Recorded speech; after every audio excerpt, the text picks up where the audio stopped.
Good morning, guys. We are going to be covering sign numbers today. A couple rules I think that you're familiar with, but it's good to know. We want to be able to do these mentally for sure. You will be able to use a calculator, which is helpful, but it's also good to become very familiar with the rules and how they work. You don't know if you're always going to have one, if you're going to be allowed one, whatever the situation might be. You want to be able to think it through and understand how to do this, okay? So this was really cool because I get a chance to show you stuff how I would teach it from the beginning, so that it's real clear what you're looking for when it comes to knowing the rules and then applying them, okay? So the first thing is you want to determine the signs of the numbers that you're either adding or subtracting. So if we take a look at these two numbers, this is clearly a positive 8. If there's nothing before a number, we know that that indicates that this 8 is a positive 8. And I know that this says plus 2, and I know we know the answer to this, but it's just for understanding this positive, even though it's a plus, this positive, the way we look at it, it belongs to the 2. Okay, so we have a positive 8 and a positive 2 here.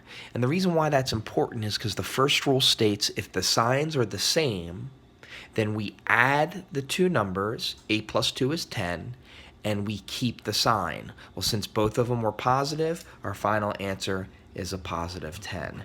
Now, I know you wouldn't think through that on a problem like this because this is pretty easy to see and do, and we've been doing that for years. But that is technically the rule for positive and negative numbers. If the signs are the same, you add the two numbers and you keep the sign. Okay? So, if the signs are the same, you add and you keep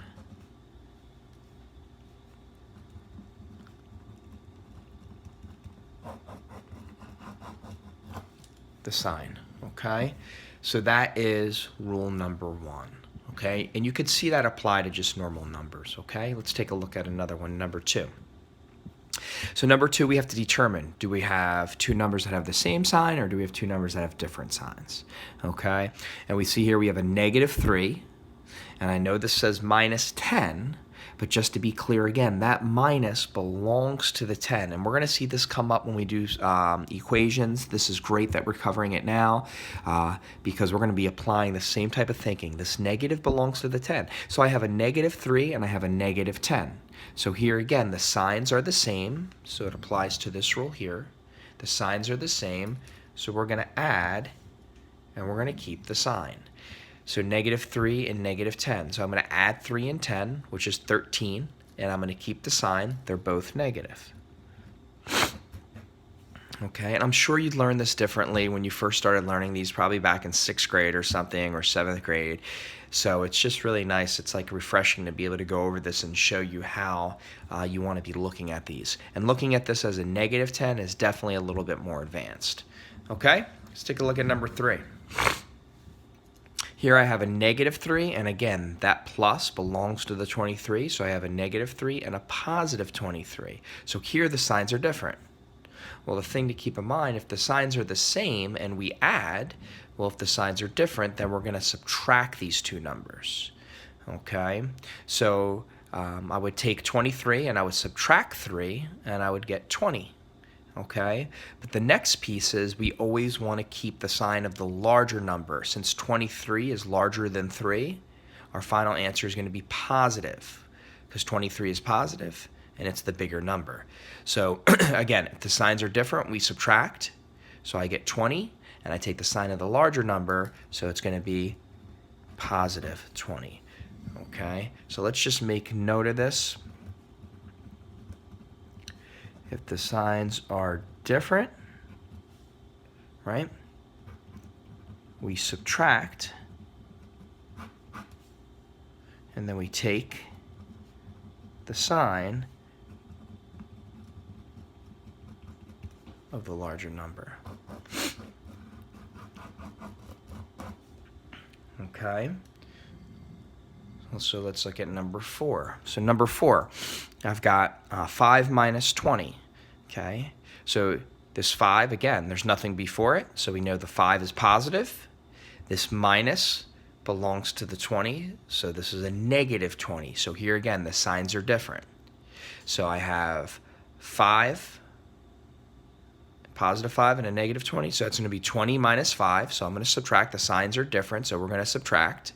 We get 15, and I'm going to take the sign of the larger number. Well, now the larger number, which is 20, is negative. So I'm going to take the sign of the larger number, so I get negative 15.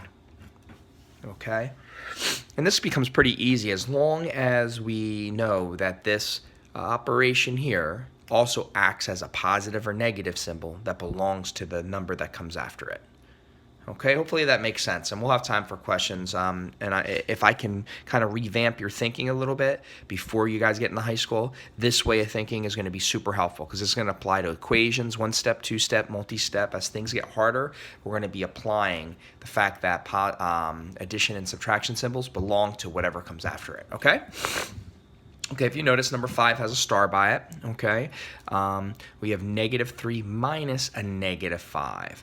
Now, before we determine whether or not these signs are positive or negative, okay, we definitely want to clean this up. We want to simplify this, okay? And that goes for everything you do. You always want to simplify before you do the work that needs to be done, okay?